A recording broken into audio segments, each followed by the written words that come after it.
آپ انصاف سے بتائیے آغا خمینی، میں نام نہیں لیتا ان کا، رہبر شاہ نے نکالا ان کو کویت کے بارڈر سے، نجف اشرف آ گئے، 29 ایئرز تک رہے وہاں پہ، ایک انقلاب کو برپا کیا، وہاں سے پلٹے، 6 مہینے پیرس میں رہے۔ جب 6 مہینے پیرس میں رہے، یہ ہمارا مرجع، پوری دنیا کا ویسٹ کا میڈیا ان کے اوپر تھا، ٹوٹل ویسٹ کا میڈیا، دنیا کا میڈیا بولوں میں، ان کا ایک ایک سٹیپ فالو کر رہے تھے کہ وہ کر رہے کیا، وہ کرتے کیا، کہ ایک بوڑھا اولڈ مین ہزاروں میل دور بیٹھ کر اتنا بڑا انقلاب لا دیا، ایسی حکومت کو ہلا دیا کہ دنیا حیران تھی کہ ان میں طاقت کیا ہے، یہ تھا پاور کیا اس بندے میں۔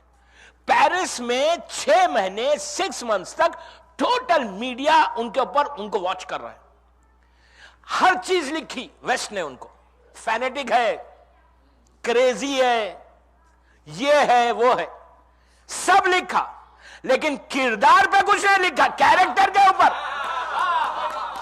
یہ صحیح معنی میں غلام علی کا جواب ہے، مولا علی کے اوپر 70,000 ممبروں سے میرے مولا کی شان میں گستاخی کی گئی، لیکن کسی نے کردار علی پہ کچھ نہیں کہا۔ آج غلام علی کا دیکھو کیریکٹر، سب سے بڑی چیز ہمارے علماء کا کیریکٹر، کہ دشمن کہے کہ اس کا کیریکٹر صاف ہے، اور جب آپ مرجع بن جاتے ہیں تو آپ کا اسٹیج پہ، اگر آپ وہ اسٹیج پہ پہنچ گئے تو you can dictate the terms۔ دوستو، آغا خمینی کے بارے میں یہ ہے کہ جب وہ 6 مہینے کے بعد پیرس سے ایران آ رہے تھے تو ان کا، جب ایئر فرانس نے، گورنمنٹ آف پیرس نے، فرانس نے جب کہا کہ، جب اس وقت دوست تھا، اس نے کہا، مترن کا زمانہ تھا، پریزیڈنٹ جو تھا، اس نے کہا کہ ہم آپ کو اپنا ایئرکرافٹ، چارٹر ایئرکرافٹ دیں گے ایئر فرانس کا، وہ آپ کو لے کے جائے گا ایران۔ انہوں نے کہا ٹھیک ہے، کوئی بات نہیں، بولے ہم آپ کو 747 چارٹر ایئرکرافٹ دیں گے، پریزیڈنٹ آف فرانس کہہ رہا ہے، ایئر فرانس کو کہا، انہوں نے کہا ٹھیک ہے میں لے لوں گا، لیکن میری شرط ہے، میری شرط یہ ہے کہ مجھے حلال فوڈ سرو ہوگا۔ آپ نے کتنی آسانی سے سنا، آپ کو معلوم ہے کہ ایئر فرانس کی ہسٹری بدل گئی۔ میں ایئر لائن کا آدمی ہوں، ایئر فرانس میں حلال فوڈ سرو نہیں ہوتا۔ پوری ایئر فرانس کی ہسٹری میں وہ ایک فلائٹ تھی کہ جہاں حلال فوڈ سرو کیا گیا۔ اس کے بعد انہوں نے کہا جو کرو ہوگا، جو پرسر ہوگا، جو فیمیل کرو ہوگا، وہ سکارف پہن کے مجھے سرو کرے گی۔ عزیزوں، اگر کیریکٹر ہوگا تو you can dictate the terms.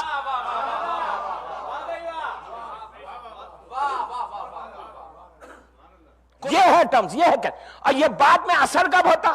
جب تم حلال رزق کھاتے، حلال رزق ہوگا تو تمہاری زبان میں اثر ہوگا۔ اب آپ اس کے بعد بولو، اور اس کے بعد کیا ہوا؟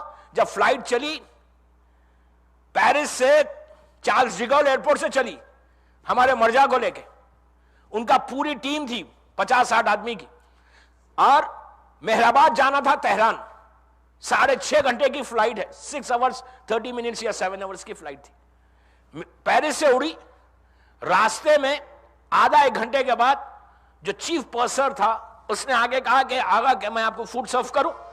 ہی سیڈ فائن۔ کھانا سرو کیا گیا، آغا نے کھانا کھایا، کھانا کھانے کے بعد پوچھا کہ یہ بتا ابھی کتنی دیر کی فلائٹ ہے؟ اس نے کہا 4 گھنٹے۔ آغا فرسٹ کلاس میں تھے، تو کہا کہ مجھے اب ڈسٹرب نہیں کرنا، مجھے ایک بلینکٹ دے دو، میں سونا چاہتا ہوں، I want to sleep۔ اس نے بلینکٹ لا کے دیا، آغا نے سیٹ کو صحیح کیا اور آغا لیٹ گئے، سو گئے۔